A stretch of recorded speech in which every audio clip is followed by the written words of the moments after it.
Sounds good, that. Cheers. It's good, that. The bullets in town.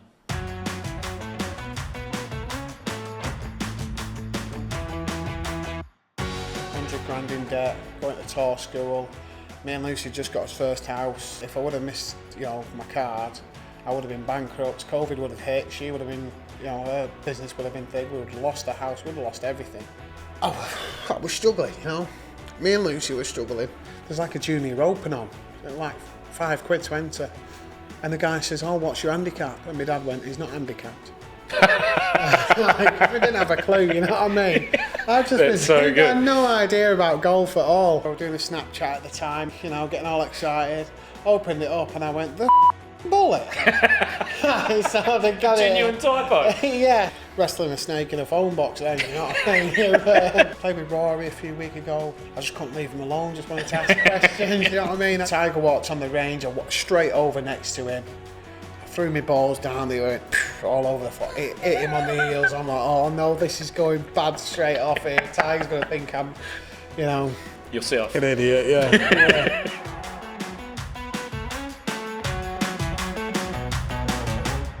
Well, now that we're settled, it's an absolute pleasure to have the Bullet, Marcus Armitage, here on the Life on Tour podcast, courtesy of Buffalo Trace. And, well, the whiskey's tasting beautiful. But, Bullet, nice to have you here. How are you? Yeah, I'm very good, yeah. Very life's good at the moment. Life's good? Yeah. Well, we're here in Abu Dhabi, of all places, and that's always a good sign if you're here. Yeah. How's the year been, mate? Because things have been trending nicely. Yeah, I've had a fantastic year. I think it's my best to date, and I've got a great opportunity the next 2 weeks to make it the best ever. So it's been a solid year, and just looking forward to capping it off with hopefully a win. Nice. Now, for everyone who just heard the intro, we might as well get this nickname out of the way, the Bullet. A few of us would have heard it before, but for those who haven't, can you briefly run us through where the nickname comes from? Because we all love someone with a nickname. There's the character we need. Yeah. I mean, when I first come on tour, obviously I was good friends with Matt Nixon, who I knew from being a kid, and I think the character that I am, he said you could do with a nickname, to go along with your character, and so I said, well, my love for bulldogs and everything. I said, just call me the Bulldog. Nice. It's like, you can't just pick a nickname though, can you? It's like, Yeah. I said, well, you either want me to have a nickname or you don't. So, anyway, fast forward to I ordered a club glove from America, and everyone on tour's got the club gloves, and so they said to me, what do you want embroidered on it? So you could differentiate who's who's, and I said, I'll have the Bulldog, just write the Bulldog on it. So it came through. I was doing a Snapchat at the time, obviously, to Matt, and I was like, oh, here it is, here's my club glove, getting all excited. Opened it up and I went, the bullet. So they got Genuine typo. Yeah, so they got it totally wrong. They put the bullet on there, and Brilliant. My reaction to it, I've then sent it to Matt, and next minute I'm on tour, and everyone's like, hey, bullet. That's great, because you say you can't pick your own nickname, and then it's worked out that you haven't. Yeah, so it's brilliant. Yeah, no, it's pretty cool. Yeah, good stuff. And look, as you mentioned, you're having one of your best years on tour. How does that feel to, I guess, be settled, relaxed, and just, I guess, having the freedom to play well? Because golf's a pretty tough sport, so you must be really, really enjoying this year. Yeah, I mean, I've had a couple of tough years, chasing my card. At the Untitled Championship in 2023, that was one of my greatest achievements in golf. Everyone will look at the wins, and but I was sat with Lucy the other night, and I said, what's one of the best moments that I've had that's not a win? Because everyone looks at the wins and goes, that's the obvious part, and that's what defines people. But what we went through that year, me struggling all year, and then to pull off, tied second place at the Dunhill, under all that pressure, under not knowing if the tournament was going to finish, like my card's on the line, and then it did finish, luckily, and then, so to battle like that all year and end up in a position where you just keep your card. Whereas this year, second event out, I was up there, just got picked by Alex Del Rey, and I finished second and practically got my card up straight away. I felt like I were on a deck chair from there for the next few months. Like, this is awesome. I've been fighting the last 2 years for my card. Whereas, this year's it's I'm on a deck chair. Oh, yeah, that must make a huge difference, eh? Because it's a pretty stressful. Like, I was watching the Hotel Planetor, for example, last weekend, and that top 20, you can see all the boys that are just outside it. Like, it's a pretty stressful career at the best of times, eh? Like, yeah, I mean, Jimbo, he's done. How good's that? Yeah. Shout out to Big Jim. Yeah, with his lad on the bag, that must be an amazing experience. That to to lose your card and then end up at the grand final, needing to win to get back on tour, have your son there and do it. I mean, that's why this game is amazing. It's from all levels. Jimbo's been out here for years, and to lose his card, you don't know whether he's going to go down a different route of commentary or something like that. But he still tried. Stuck in there and give it his all, and he got rewarded for it. So it'll be exciting to see him next year. Oh, it's so good.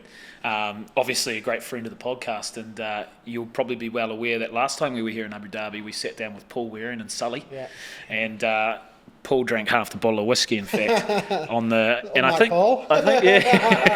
and I think that was on the Wednesday, and he went on to win here.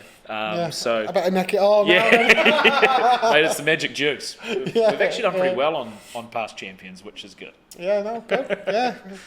Maybe it's the answer. How is the form? Are you feeling good? Do you enter tournaments like this now going, right, I'm settled, I've got my card, but now I need to go one better? Because it has been a little while since that breakthrough win now, hasn't it? About 5 years. So so it's that's the old that's the whole point with me. I'm brilliant at surviving. You know what I mean? All through my life, like there's been scenarios in my life, even back to 2019. 100 grand in debt, going to tour school. Me and Lucy just got us first house. And I went to tour school, and if I would have missed, my card, I would have been bankrupt. COVID would have hit. She would have been, her business would have been thing. We would have lost the house. We would have lost everything. And I got a tour card. A lot of people helped me along the way there, but got a tour card and then come back out, and I've been on tour since. So you go from that to now surviving isn't enough. Yeah. Like I wanna smash through the glass ceiling, strive for more, and that's my new psychologist. That's what he's trying to get me to tap into, is that just surviving isn't enough, and there is more out there, and that glass ceiling, you can go through it if you really focus on it. Yeah, because you're 38 now, like you've been playing golf for so long, and I guess that's another cool part of the game, right? Is that your story is never quite over, and like, how do you keep jumping and jumping and jumping? Because it is tough. Oh yeah. I mean, it ain't going to get any easier. Yeah. You got young lads coming through, on the tour and stuff, and but then I just look at people like Justin Rose, and and I look at people like that now and go, right, well, what's he done well? And I even ask him when I asked him, I believe at Wentworth, what is it that keeps you going? And he just says he just loves the practice, loves the the challenge, and he always believes there's something, majors, win another major, you know what I mean? So speaking to people like that, and just finding out what drives them, also, do you know what I mean, opens me up to exploring what I can do, and if I can follow in a little bit their path, but do it my way. Nice. Do you know what I mean? So because I've always been a sponge. You know what I mean? Ever since being a kid, like I get around anybody. I can remember when I first moved from Lancashire to Yorkshire. I was at my golf club, Howley Hall, south side of Leeds, and the guy there, Danny Dennison, and he was a really good amateur. Played the Open in 2006. Nice.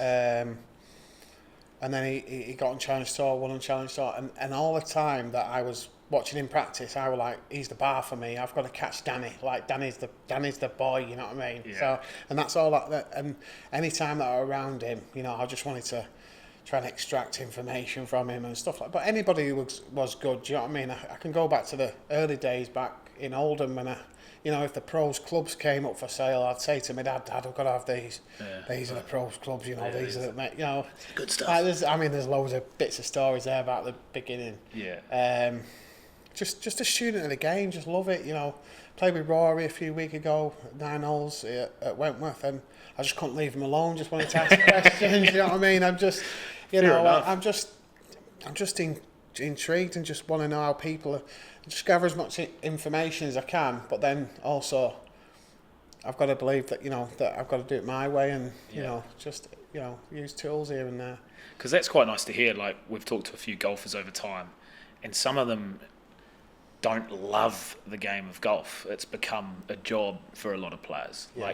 But do you still have that burning love and passion for the game, whereas it's not as much of a job anymore, or is it hard to get that balance between work and your childhood passion? Well, there's a balance. So there's when you're fighting for everything, you feel like it's life and death. Like when you're fighting for your card and stuff like that, you actually feel like it's life and death. It isn't. You know what I mean? But it does feel like that, and every person in that scenario will feel like they're going to lose everything if they lose the card. Yeah. You don't. Look at Jimbo. You know what I mean? He's one example of many that come down to Hotel Planet Tour, come back. Do you know what I mean? But yeah, you just got to. So when you feel like it's life and death, the love goes away and it becomes a bit of a grind, and you're doing stuff because you have to do it, not because you want to do it. Yeah. And then you can get a little bit wrapped up in your own situation and stuff like that. So, but yeah, I mean, you get like these events, and next week, and the big events where the best players are. Yeah. That's where the love really comes out, because you get excited for it. Like Desert Classic, I love it every year. It's a great event, and I was just like, it's the start of the year. And you're buzzing. So there is that love there, but you do lose it from time to time. It's a bit like anybody, with jobs, you know what I mean? Like, whatever you do, you know what I mean? A boxer, I'm sure a boxer will get sick of training now and again in training camps, but they'll love competing on fight night. So you love your boxing, right? Yeah, I love boxing. Yeah, Prince Nassim Ahmed. Yeah, he is my hero. Yeah. Nice. Yeah, ever since being a kid. All I ever wanted my mum to get me was a leopard skin pair of shorts with the Adidas stripes on. Yeah. Oh, have you got that pair?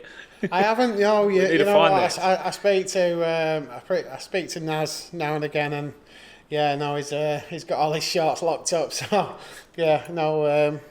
I could do a lot of dough on some of them if I could get hold of some. But yeah.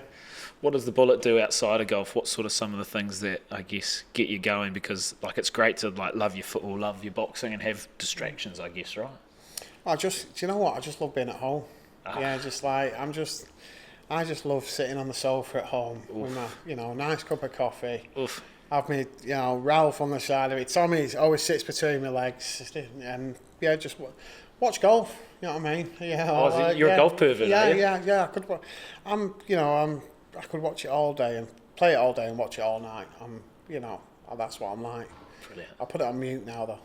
Oh yeah. Yeah. Commentary does me in a bit. Yeah. When you play, you see how hard this game is, and then you listen to it. Oh, this is an easy chip, and you're like, I've been there in the past. That's not an easy chip. I need it to 5 foot. Oh, that were a bit clumsy. And you're like, it gets in your head. Yeah. So you're like, that's not an easy game. Yeah, just stick it on mute and then.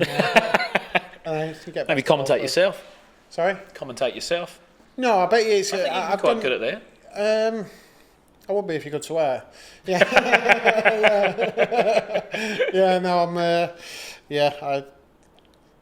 It's I suppose it's a treat. I think if you're on course commentating, I think it's a lot easier because you can see the slopes, you can see what's in front of the player. I think when you're watching it on the TV, you miss the slopes, and even commentators will miss the slopes watching it on TV and stuff. It is a tricky game, but they could be a bit more positive. What's to get quite golf nerdy, what are some of the hardest parts of the game of golf for you guys as pros? Like, we sit here at home going, I've got the shanks, I'm slicing everything, coming over the top, righty-rah. Like, what are just some things that you're like, this is hard? Because you guys make it look bloody easy at the best of times. Yeah. There might not be anything, which is a really good sign. Yeah, what makes it hard? I think I just think it's mainly mental. It's just the mental side of it. You know what I mean? We can all stand on a range and flush it, and 1 yard fade and 1 yard draws, and feel like a hero. Tiger 2000. But then when we step out on the track and there's a bunker or some water there, and you're wrestling a snake in a phone box, then you know what I mean. You feel like look like an octopus like this. I think it's just the consistency and doing the simple stuff well that sometimes you overcomplicate it as a player, and and when you look at the world's highest ranked players, they do a lot of the simple stuff really, really well and really basic, and then but I don't finding stuff hard. It's probably just a mental test of looking where you are in a tournament, trying to do more, and it's tricky. It's tricky. Well, from what I hear, you made it look easy when you were young. Can you take us through where it all began, where the journey for the bullet began? Because you picked up a 7-iron and just striped it first crack, is what I'm hearing. Yeah. No, funny story. Like my mum and dad. So my dad's from Huddersfield, from a place called Skelmanthorpe in Huddersfield. My mum's from Waterfoot in Rosendale, which is probably about an hour and 10 from each other. So they've got the long distance. Yeah, so you got Manchester here, you've got Leeds here, Huddersfield's like here, and then Rosendale's like here. Yeah. So they used to travel 30 to 40 minutes to Oldham Market, which is like just near Manchester, 20 minutes from Manchester, and they both met on Oldham Market. Oh, nice. So I was brought up on the market with my mum and dad. Hustling. Like, just like, I still go to the same barbers now that I've been going all my life. Epic. Yeah, and, my barber, Patrick, he says, I can always remember when you were this big walking around, getting up to mischief on the market. I feel like you could make a TV show out of that sort of stuff. Yeah. I mean, it was very much like Rodney Delboy, like On Fool's Horses kind of characters and stuff like that. Well, so you've gone a bloody long way about telling me about the 7-iron. Oh, right, yeah. I mean, I could be on this podcast for a while, like, you know what I mean? Grey hairs might start coming through. So anyway, that's how my mum and dad met. And then my dad moved over to Rosendale, where my mum was from. Yeah. And we lived on a farm. It was a non-working farm, but awesome. A massive farmhouse, lovely house, overlooking Rosendale. And I think we had a quad, like a farming quad, to get around and stuff. Is it bad that I'm visualising Emmerdale? No. So yes, similar, yeah, but not Yorkshire, Lancashire. Yeah. And I think my quad wasn't working, but my dad had these set of golf clubs that he'd got from that they want is it basically someone owed him some money for some carpets. So he's gone round to the house and said, give me my money. Give me the money for the carpets, and the guy said, no, I haven't got it. Right. So he said, right, well, you've got a set of golf clubs here, I'll take them. When you bring the money for the carpet, you can have your golf clubs back. But my dad obviously didn't have a clue. They want the best golf clubs. Like, they were a set of blades, like, they were... so he's just laughing away going, yeah. Take the golf clubs. I think he's got a few, quid here with his golf clubs. But, so we ended up watching the 1999 Open. Yeah. Right, with Jean van der Velde, and I thought, that looks... At Carnoustie. Yeah, that looks all right. That looks interesting, that game. And then I watched the PGA Championship, because I'm one of them. Once something got my eye, I'm like... Okay. So then I watched the PGA Championship with Garcia, where he jumps against Tiger. Yeah. And I'm like, oh, this looks mega. And so anyway, the next Sunday, or that Sunday, or whenever it was, it would have been the next Sunday, I've gone out and I've picked these golf clubs up. I've gone up into the field. And I swear to God, I've no one's ever taught it me, but I just gripped it interlock. You've gone interlock. Weird. That I don't is know whether weird. I saw it on the TV. I can't quite remember whether I saw it on TV. But I've got this 7-iron and I've just gone wham, and I've flushed it, arrow straight, and it's just gone. And I've gone, what is that? I'm like, I get goosebumps thinking about it now. I can remember it, what brick it came down on in the field, and I'm like, I was like, what is that? Like, I've just gone bang. And I'm like, next. So then I started slicing it and hooking it and stuff, but I never missed it. I never missed a golf ball, always struck it. Epic. And then my dad saw me with these clubs, went mental. Get off, you're not using them. That guy's going to come for the money, you're going to ruin them.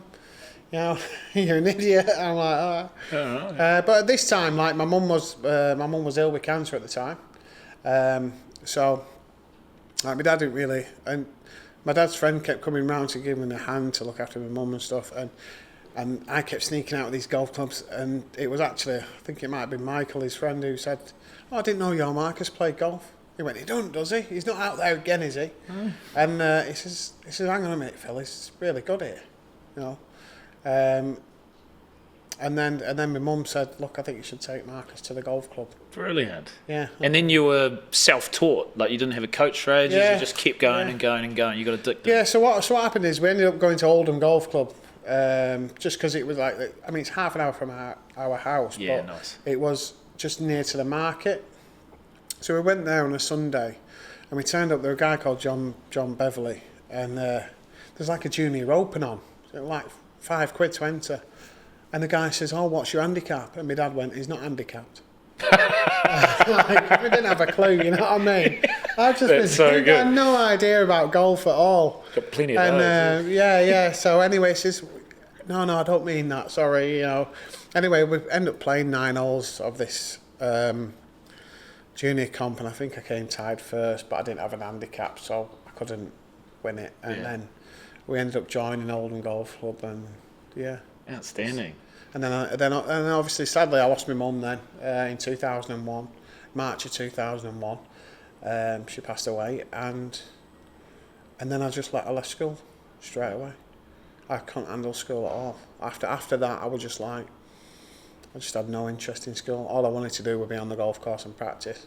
Don't know how my dad got away with it right away, but and how did he get away with it? Was he driving you everywhere? Like, no. So what he'd do is we'd drive, drop me off at the golf club at 8 a.m. in the morning. Yeah. He'd go on the market all day, sell the carpets. Brilliant. And then he'd pick me up at night time, 6 o'clock at night, and then we'd drive around, do the deliveries, and then we'd go back home. I'd watch golf all night, and then do the same the next day. And it was just all, I had little bits of coaching here and there, but it was all pretty much, I taught myself how to do it all, Yeah. Well, it seems to have worked out pretty well. Yeah, I mean, there was one guy at Oldham Golf Club, and I'll never forget him, a guy called Alan Squires. He'll be knocking on a bit now, but he was the best. He was the best at the golf club, one of the best in Lancashire. And I can remember thinking, I've got to get my name down. This goes back to me just wanting to be around good players. And I can remember, I've got to get my name down with this Alan Squires, because he's the best. And he's won the club championship 10 times or whatever. I'm like, he's the guy. So anyway, plays with him, shoots my handicap. I'm about 6 something. Shoots my handicap, comes off. I says, "Al, what do you think?" I was only a kid at the time. He goes, "I think you're useless." Straight into you. I was like, "What?" He went, "That big draw that you hit, horrendous. This is shocking. You can't get anywhere." He says, "You need to hit it that way." Well, I was in bits. So he's left, and I've just started crying. My dad's turned up, and he's like, "Well, what's up with you?" I says, "Why? How did it go with Al?" I says, "Well," he says, "I'm useless." I'm like, teary and all that. And he's like, "Where is he? I'm going to fill him in."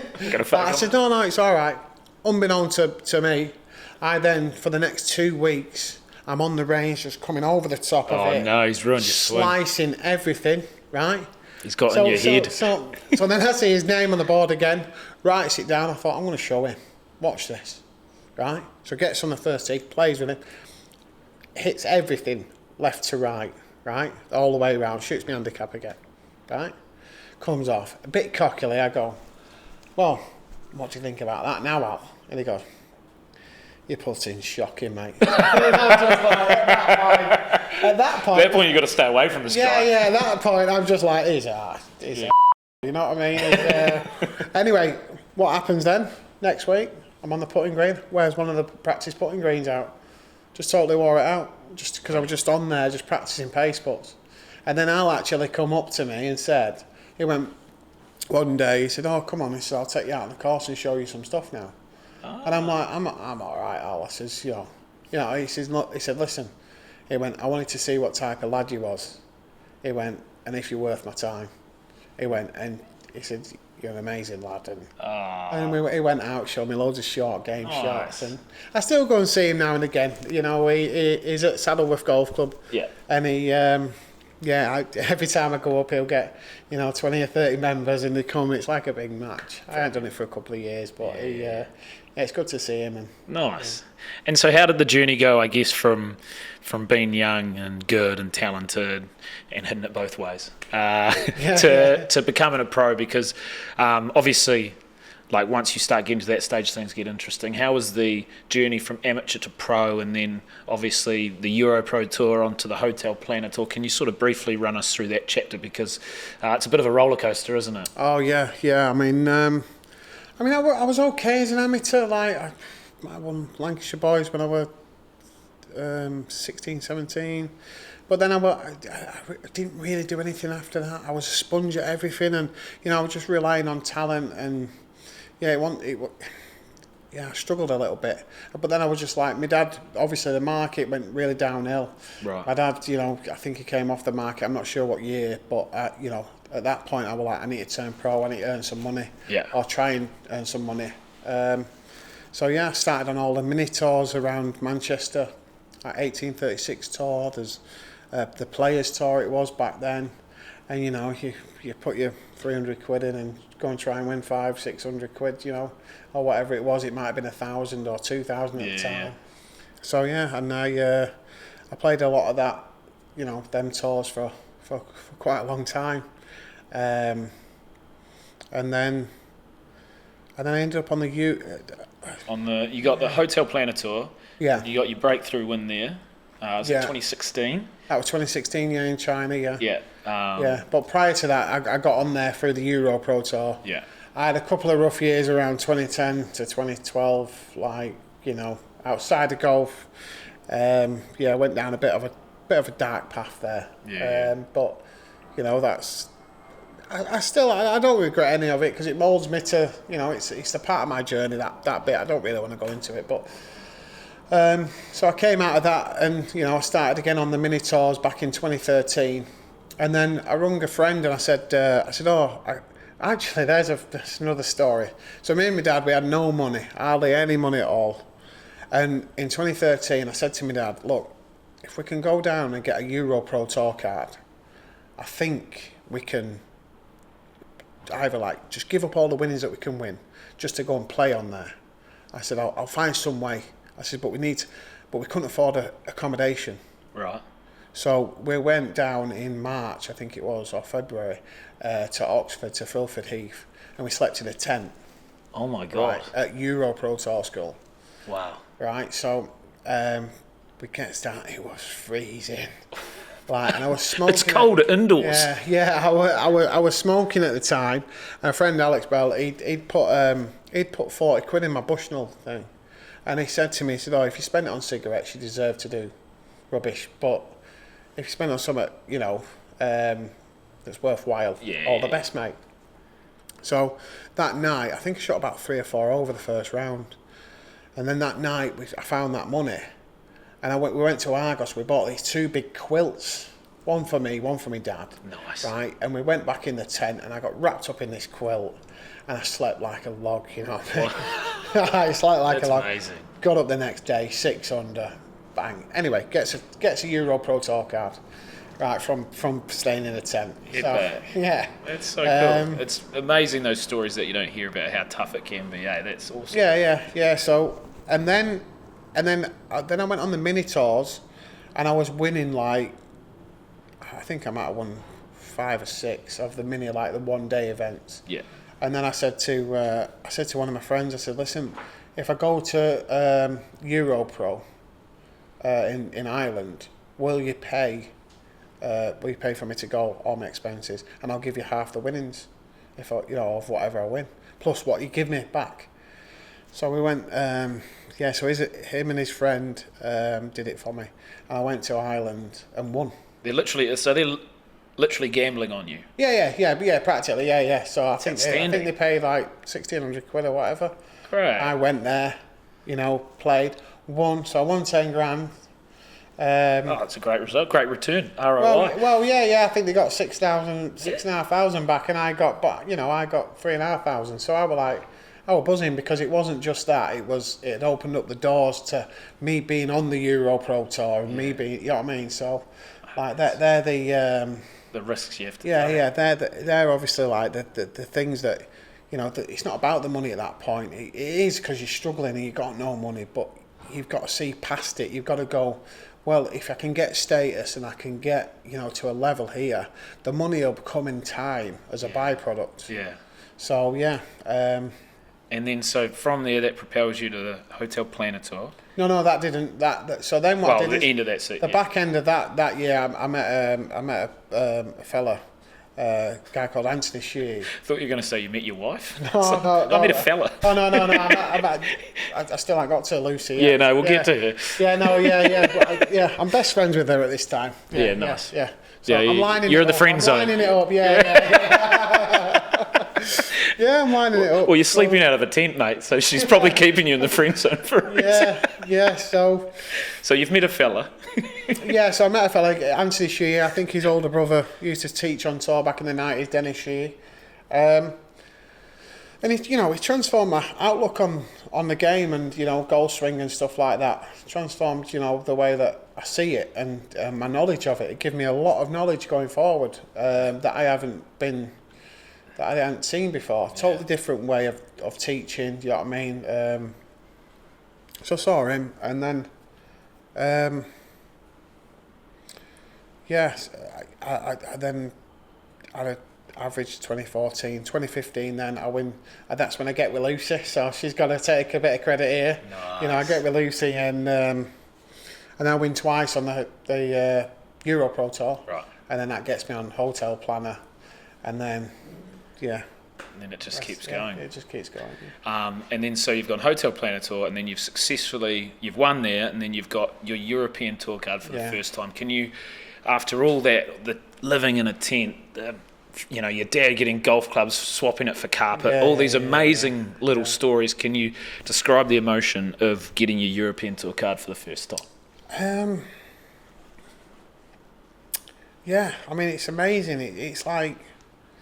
it's amazing, but when I look back at it now, I feel a bit sad for myself. Yeah. I feel a bit, because at the time, I didn't go, I've got a tour card, I'm going to go and do this. I got a tour card and I'm going, how lucky am I?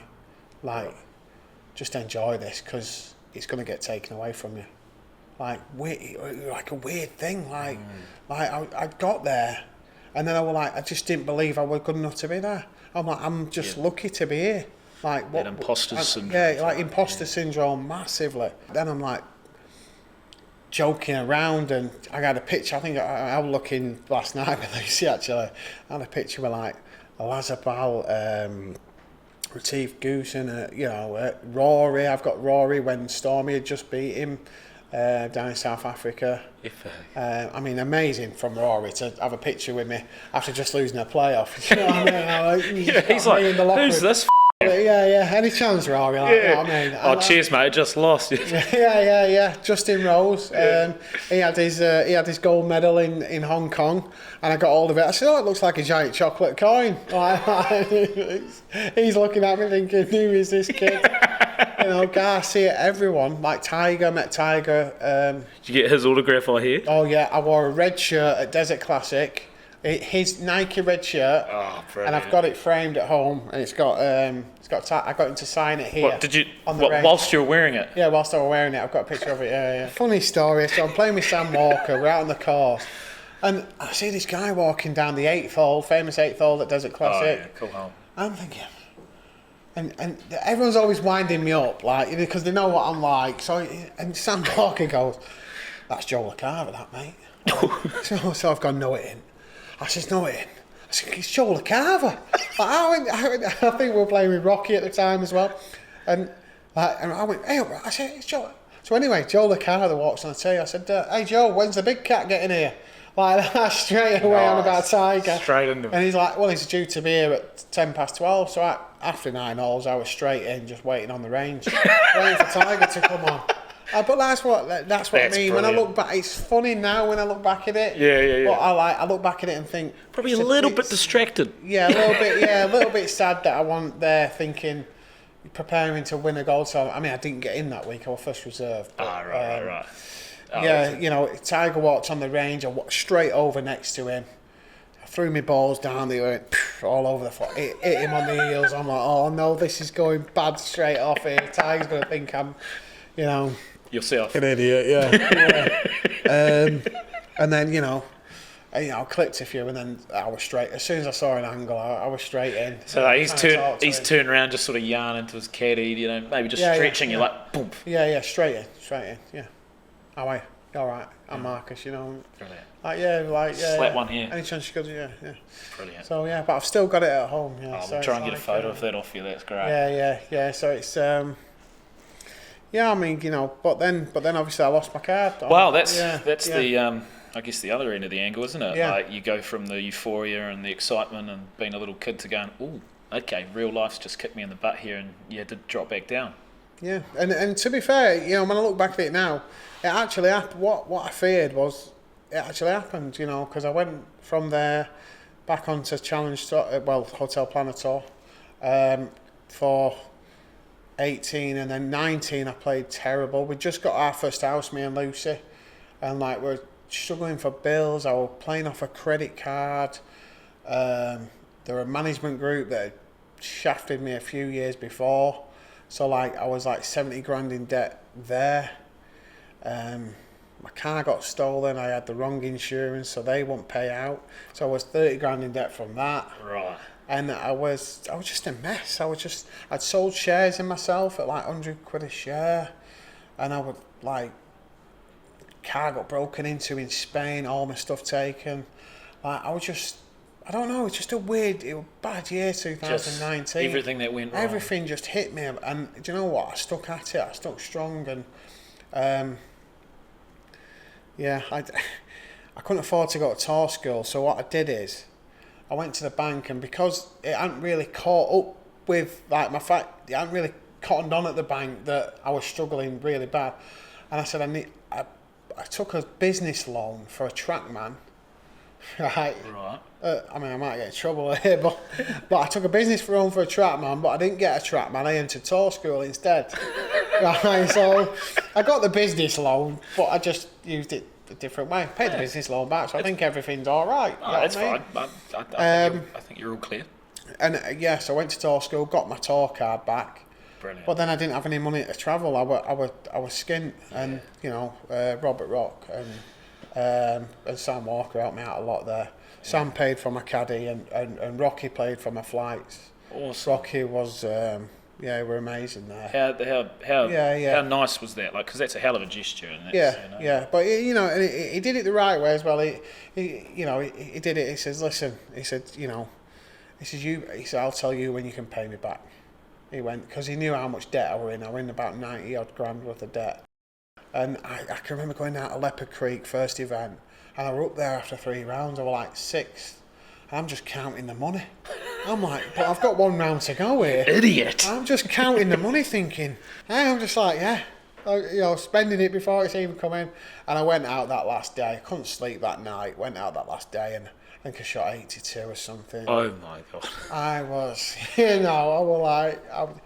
but you know what? I think I won about €8,300, and it felt like £1 million. Yeah. Okay. It was I've never felt like more money's hit my account. And then over that Christmas, I met some guys from the local golf club near me. I was trying to get sponsors in, trying to pull everything in, and get a bit emotional here. I always get emotional with this story. It's mad. And a guy called Dave Kernahan and Mark Rowan. And I was struggling, Me and Lucy were struggling.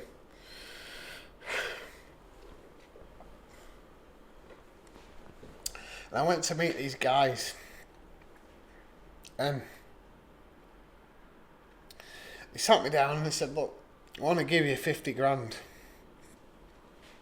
And And I was like, I've heard it a load, I've heard it so many times, but we want a percentage of your earnings.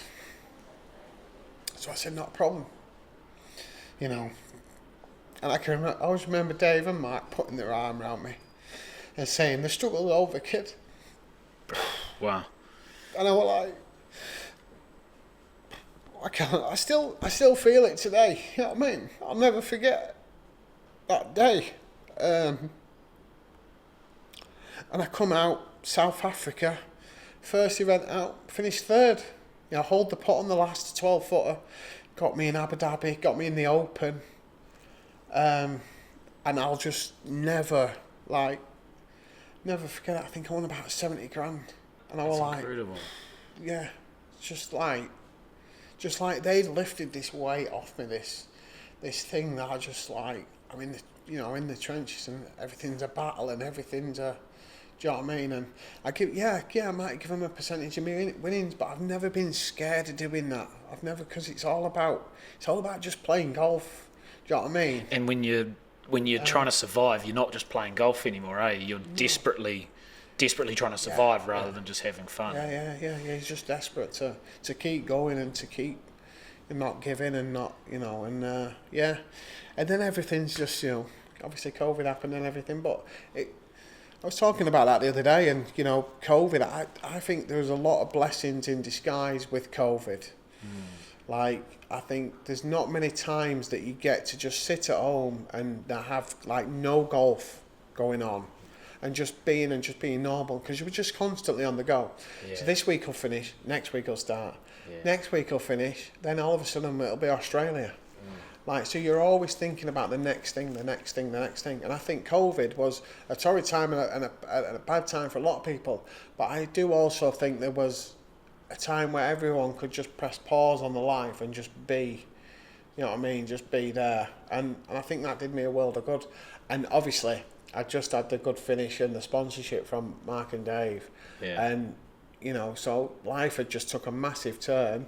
And I'd gone into COVID in a good way, so I can also understand that if life for other people had turned the other way, going into COVID and not being able to get out of it is obviously is a bit tougher. But Oh, cheers to Mark and David. yeah, Mark and Dave. Yeah, pretty good stuff. And how crazy is it? Like, I guess now that you're where you are today, like looking back at those scenarios and like knowing how proud your mum would have been to see where you are now. Like, I'm sure your old man, like you're looking after your old man and everyone like that. That must be pretty cool. Like, yeah. It's a funny one, isn't it? Because I've made it, but I haven't made it. Yeah. I'm nowhere near made it. Yeah. You know what I mean? Like I'm here. I'm on the stage. I'm on the stage. I've kind of made it from the kid on the market. That you're a little hero back home in your market. Yeah. Like, from that kid on the market to where I am now. It's an amazing life that I live. I travel the world. I've been to some amazing places. Yeah, for sure. I'm doing the sport that I've loved for years. But I sit here and I go, well, hang on a minute here. We're only here. Yeah. Do you know what I mean? Like, there's, Adam Scott's got a private jet of his own. You know what I mean? Like, that's made it. You know what I mean? So sometimes my dad comes with the hand out, and I have to hold back a little bit because, I haven't made that. I haven't made the multi millions yet to be secure for the rest of my life. If it all stopped tomorrow, I'd be back on a building site, concrete grinding. You know what I mean? Yeah. Or, is that the trade of choice? Well, that's what I did. I used to do before that year in 2016. I used to go concrete grinding through the winter. Oh, brilliant! Yeah, I mean on them angle grinders and all the Hewlett Packard and places like that. Yeah, all the warehouses that I did. Yeah. But that's where I'll be tomorrow. You know what I mean? I'll be back on the building site or doing something like that to get by. So until I've made enough that I don't have to do that's when I've made it. Yeah, and I guess like a small chapter of that is not only getting on tour, but we skipped past your breakthrough victory, which obviously that interview went went viral because of your Yeah, we're crying. Cause Like I was about the sponsorship then. But, such a pretty crier. Yeah. But like can you talk us through it now that you've looked back at it, and there are obviously some amazing emotions you dedicated it to Mum, obviously. That's obvious, not when you've made it, but that must have felt like I've belong here now. Yeah. Well, yeah, it's just more evidence that you know what I mean, that that you do belong on tour, and I mean, it's just amazing, but bizarre way to win. 'Cause, it wouldn't be my golf course of choice, Green Eagle, but I just had that fantastic day there, and I had a fantastic week there, but it was brilliant, but it's not enough. It's never enough. You always want more. You always want, I don't just want to be, one time when I'm on tour. I want to be multiple. I want to, you know what I mean? I want as many as I can get. Yeah, it's like we interviewed Alex Noren like last year, and I'm like, mate, if you retire now, you're good. He's like, nah, I'm fuming, and he's like achieved heaps, and he's won twice since then or something, and it's like, he's like, like you're never quite satisfied, are you, as a golfer? No, you're not. You always want more. You know what I mean? It's like anything. Yeah. I mean, it's like anything. But winning's something addictive about it. It's like you just get in the mix and you feel alive. You're like, this is. You realise why you play it, why you play the game. It's like you get into contention. It's not. You know what I mean? It's being in contention and being up there in the biggest tournaments at the best times. Like it just makes you feel alive and like. Yeah, like how would you describe that to plonkers like me who have never been close to that extremely tight tip of the leaderboard? Like, what is that, not anxiety, but that extreme excitement with 3 or 4 holes to play? Like, what is that? What are the juices like?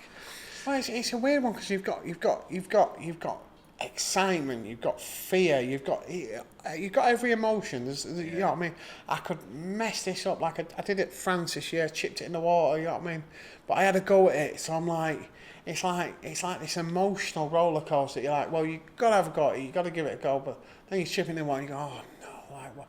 But then it's just, it's such a, I suppose.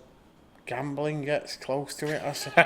Like on the roulette machine, if you've got, do you know what I mean? Like, if you got your last £100 there on the roulette machine, and you're like, I suppose that gets close to it, but I don't really condone that. Number 23, here we go. Yeah, 17 if you mean. 17, okay.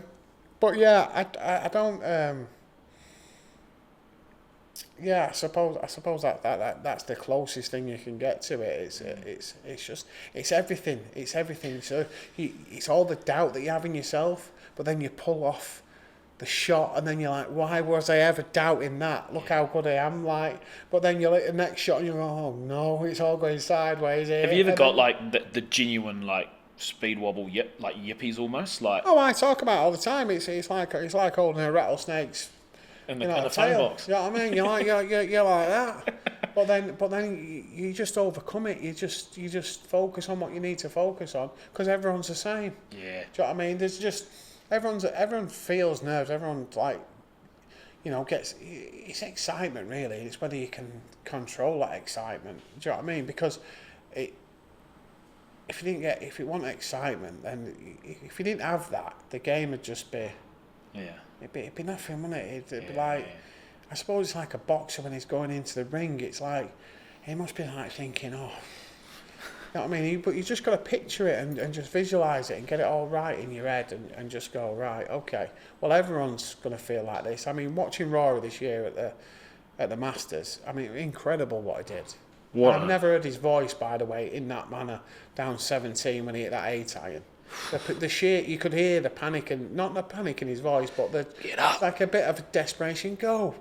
Like he's like, and it was unbelievable goal shot. So we all feel it, but just a lot. Someone like Rory is just done. Come over the line a lot of the time. Wow, that round of golf alone would have been emotionally draining. Like, wow, what a roller coaster. Yeah. I mean that pitch on 13 and stuff like that, where he pitched, it's just bizarre, isn't it? Like. he could stand there and hit 100 balls and not chip it in the water, pitch it in the water. But it just, the scenario and the excitement and everything, you know, chips it in the water, but then does an amazing job of coming back and winning. So it's an amazing game. Is it pretty cool watching someone like Rory, like we all do, and go, you know, Grand Slammer, all that drama, and then you're like, oh, I just played 9 holes with them the other day. Oh, yeah. That's awesome. I sit there, mate, and I go, is this right? Like, obviously, I've known Tommy for a long time, so like, I can remember meeting Tommy. I think he was 13 at Wallasey Golf Club. And lovely golf club, yeah. Yeah. Brilliant place. I think it was the boys' six best boys or something. And I think Tommy was there just like I can't quite remember who they were playing or whether he was there just trying to, you know, take in what it was all about. But yeah, I mean, they were incredible, and he hasn't changed from that day. Nice. Like all the way up to yesterday when I played 9 holes with him. Like he's never changed. He's just got better and better and better, and he's just the person. I'm a massive Tommy fan, and yeah, we're looking forward to having him on the podcast. We're lucky to get a half yesterday as well on 9 holes. Oh, okay. So we've got a rematch next Monday, Tuesday. Nice. Awesome. Okay, you're in good form then. Yeah. And look, it would be remiss not to, mention through all this, you've, let's imagine your beautiful partners in the room right now. Like, what an amazing, I guess, relationship and story you guys have had. How important is your support outside the ropes throughout not only golf but everything over the last decade or so? Yeah, I mean, Lucy's she's a special woman. She's we were best mates for 5 or 6 years before we got together. And yeah, I mean, she's funny. She puts me in my place. We need that. I think I'm the boss, and then she'll just do that, and I'll be like, oh, gone too far. What do you think annoys her the most at home? A day-to-day thing, like, is it leaving the dishes out? Like, what's one thing that you're in deep if you get? Yeah, I don't get in deep, but I think throwing the towel on the floor when I've been in the shower. Same. I mean, hotels. I'm used to hotels, so I'll just come out. I'll just lob it anywhere. And she's like, she just has a fit. She's like, stop it with these towels, or the other one is when I've had a coffee, just leaving the coffee on the side, the coffee cup, and I'm like, I think room service going to come round and sort that out. She's like, but yeah, she's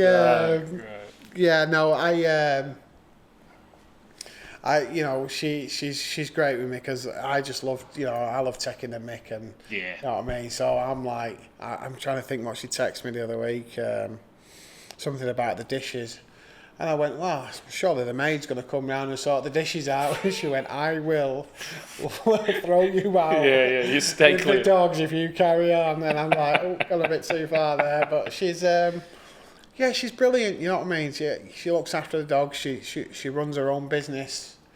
She's got a beauty business. And she juggles all that, and and supports me at the same time. Does an amazing job at the house, and honestly, like, it doesn't feel like we've been together 11 years. It feels like we've been together 2 minutes, and I just love spending time with her. And just going to phone a friend for a second here. Hey Lucy, when did he get himself in trouble? Crams with Jack Senior. Oh right, what did I do there? Did you pull his chair out? Did I what? Can you pull Jack's chair out as a jerk? What, did he fall on the floor? Yeah. Okay, I've got such a bad memory, mate. Honestly. Couple in the restaurant, they're really good friends. Oh, right, yeah, well, I've done that. So Jack must have been coming round and sitting. I think I remember it now. Jack was sitting on a table near us, and as he's gone to sit down, I pulled the chair. That's a cruel one. Thinking that he's going to get hold of the chair and pull it under him, but he hadn't. He's just gone like that to sit down. I've pulled the chair, and he's ended up on the floor. That's that were a bit. But I'm straight in and apologise. I'm not that stubborn. Oh, very good. And look, I guess I love sort of finishing on positive notes and look to the future. To the future. Yeah. So if we were sitting here enjoying a big bottle of Buffalo Trace in, let's say, 20 years' time, what would be a satisfying career for you? What do you need in the next 20 years to be able to sit back and go, I've done bloody well here. I'm extremely satisfied. Yeah, I think I've just got. I want to, be a multiple winner and be in the top 50 in the world for a period of time. You know what I mean? And just to play every big tournament that's ever been played on this planet, and I want to, go and play all of them. Do you know what I mean? And have a few years of playing them to see if I can give myself a good opportunity of winning one. So yeah, I think. Just to be a world's top 50 player and multiple winner. Because you've played 4 majors now, 3 Opens and a US Open. Yeah. It's just scratching the surface, isn't it? Yeah. It's not quite enough. No. Because you've made 2 of those cuts, but what does it take, or how hard is it to get into those majors? Yeah, I mean it's tough. I mean, I think the Open's probably the one that more people have played than any. Yeah. Obviously there's US Open as well, but to go and play the Masters and all of them. I mean, the Masters is just. I love the Open, but there's something about the Masters, isn't there? The same golf course, America, green jacket. Like, I'm a big Masters fan, so I'm like if we're having this conversation with Tommy would be like, it's got to be the Open, and I'd be like, no, it's got to be the Masters. So, we'd have a good argument at that as well, me and Tommy. But I just love to play multiple Masters, multiple winner. But just smash through that glass ceiling and see how far I can go. You know what I mean? Like, I've done what I've done up to now, not believing I could do it. And I don't want to carry on not believing. I want to believe I can do something, and then, the ultimate one that's in my brain at the moment is 2027 Ryder Cup. Wow. Dare Manor. Wow. That is it. That is like the holy grail. One of my good friends, he got married there.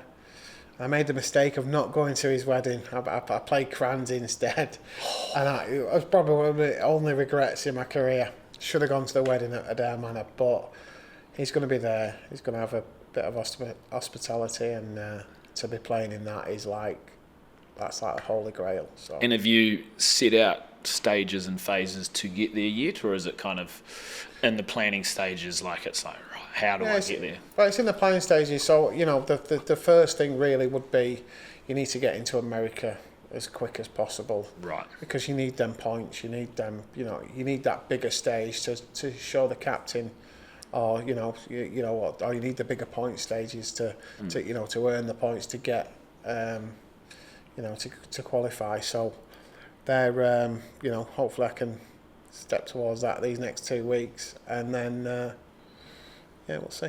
After just coming back from New York, do you think what do you think you'd be like on the first tee? Yeah, no, I think I'd rattlesnakes and be great, wouldn't it? Yeah, but you'd be lapping that up. It's what we live for. Yeah, it's what we live for. You know what I mean? If there were no feeling like that, then why would we do it? We want to feel alive. We want to feel the energy. We want to feel and we want to test ourselves. We want to see if we can pull it off. Because if you don't get into them positions, you don't feel like that, you'll never know. Yeah. So let's get in there and let's get boxing. I like that, because throw the punches. Don't wait for the punches to be thrown at you. Because golf's a funny game, right? You can't control what your opponent does. No. But then there's also this sort of Tiger 2000, this there's got to be something where you can flex a little bit, because you want to be dominant and you want to beat this person next to you. I don't care if it's Rory. It's like, I'm going to beat this guy. Yeah. And how do you kind of do that without overthinking it? Because when I'm playing my mates for a pint, I'm not losing that. Or you're so just in the zone. Yeah. I can't imagine what it's like when you're playing at your level. But how do you do it? How do you intimidate, or is there any of that almost not sledging, but is there anything you can do to almost intimidate or apart from just hit bloody good golf shots. Yeah, you know? yeah, you just got that's the thing. You just got to hit the good golf shots. You can, I think you just end up in them places. You do the right things. You prepare the right way, and there'll be weeks where you'll be on it and you'll be like, and you'll get in there, and then once you're in there, that's when the desire comes in and goes, right, I've got hold of something here. You're in a good place. You're moving in the right way. Like let's try and let's try and press or or do whatever you need to do that week.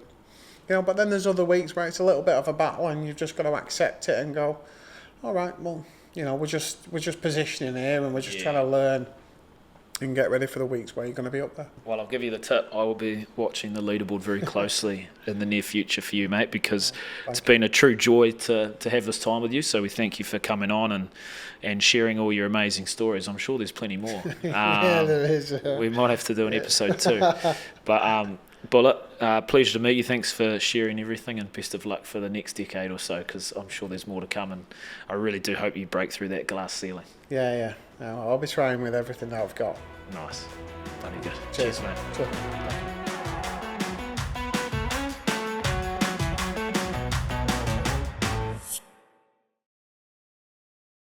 To watch another DP World Tour video, click here, and to subscribe, click here.